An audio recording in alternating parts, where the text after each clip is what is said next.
Good morning class 6। तो पिछली class में हमने हमारा चैप्टर कंप्लीट कर लिया था तारोज रिवॉर्ड, जिसके क्वेश्चन एंड आंसर्स मैंने आपको करवा दिए थे।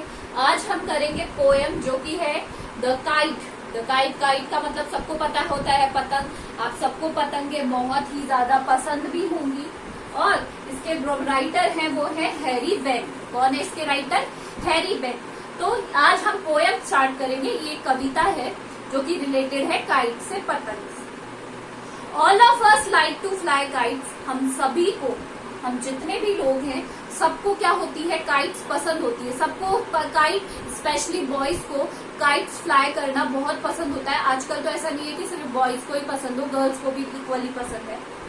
Have you ever try to fly one? क्या आपने कभी कोशिश करी है किसी भी पतंग को उड़ाने की?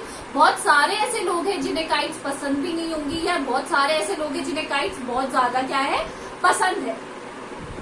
Read this poem about a kite as it fly in the sky. ये पोएम एक ऐसी पोएम है जब वो पतंग उड़ रही है ना। समझो इस बात को कि पतंग जब उड़ रही है तो किस तरीके से उसके जेस्चर्स होते हैं, वो आज हम इस पोएम में पढ़ेंगे। इस पोएम के जो कवि हैं वो है हैरी वेन। ये आपको याद रखना है कि पोएम के कवि कौन है। जो भी पोएम कराई जाती है आपको उनके सबके पोएट याद होने चाहिए। How bright on the blue is a kite when it new. Blue यहाँ पे कहा गया है, when high bright on the blue. Blue यानी स्काई, जो नीला आसमान है, उसमें जब पहली बार कोई नई पतंग उड़ाई जाती है तो वो कैसे लगती है? With a dive and a dip it snaps its tell.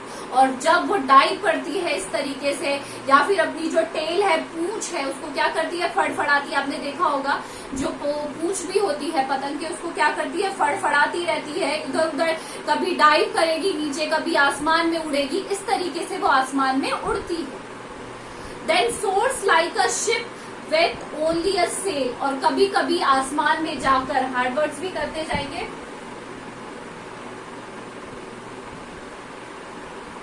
Snaps, second है source,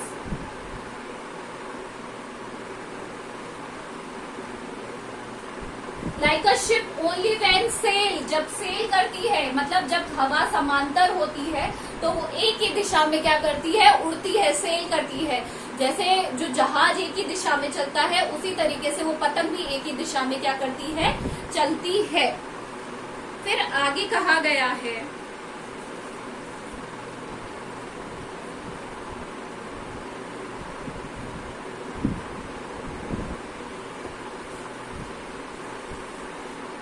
as over tides of wind it rides. Tide होता है जो लहरें आती है तेज तूफान की तरह। ऑफ विंड इट राइड्स, और जैसे ही हवा की जो लहरें हैं वो तेज आना शुरू होती है, वो एकदम से क्या करना शुरू कर देती है? राइड करना शुरू कर देती है इधर उधर। Climb to the crest of a gust and pulls then seems to rage as wind fall. Gust यहाँ पे हार्ड वर्ड है, गस्ट, क्रेस्ट एंड पुल्स। और यहाँ पे ये कहा गया है कि दोनों तरीके से बताया कि जब तेज हवा चलती है तो वो क्या करती है? इधर उधर लहराने की कोशिश करती है। तेज हवा में कभी नीचे जाती है, कभी ऊपर आती है, और जैसे ही हवा बंद होती है एकदम से नीचे आ जाती है। क्रेस्ट के थ्रू आराम से नीचे जाकर, आपने देखा होगा कि हवा, जो पतंग है वो सबसे ज्यादा हवा, जब तेज हवा चलती है तभी फ्लाई कर सकती है। मंद हवा में या फिर जब हवा कम हो तो उसमें फ्लाई नहीं कर पाती है। When string goes slack, slack करिए, you wind it back। जब जो डोर है वो क्या हो जाती है? ढीली हो जाती है। आपने ना बोलते हैं ना ढील दे ढील दे, तो जब ढीली हो जाती है और जैसे ही हवा चलती है तो हमें उसके धागे को क्या करना पड़ता है? खींचना पड़ता है। And run until a new breeze blows. और रन, और जैसे ही उसे क्या करते हैं? ढीली हवा जब हवा कम चलती है तो हम क्या देते हैं? ढील देते हैं। और जैसे ही हवा क्या होती है? तेज होती है, हम उसे आसमान में वापस तानने की क्या करते हैं? कोशिश करते हैं। When its wing fill and up it goes। और जैसे ही उसके जो विंग्स है, विंग्स यानी पंख, विंग्स क्या होते हैं? पंख। और जैसे ही उसके पंखों में थोड़ी सी हवा लगती है या उसके विंग्स फड़फड़ाते हैं तो वो वापस ऊपर चली जाती है। How bright on the blue it is a kite when it new, जब जो नीला आसमान में है वो इतनी सुंदर लगती है जो नई पतंग होती है वो।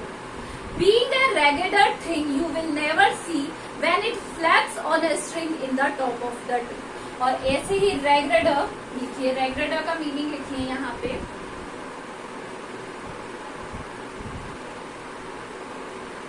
और जैसे ही वो जाकर क्या हो जाती है, कट जाती है। रैगेडर का थिंग मतलब कट जाती है तो वो कहीं भी जाकर किसी के भी घर में गिर जाती है या फिर किसी पतंग, जो पतंग है वो कहाँ जाकर अटक जाती है, किसी पेड़ में अटक जाती है और उसके बाद वो आपको कभी भी नजर नहीं आती है।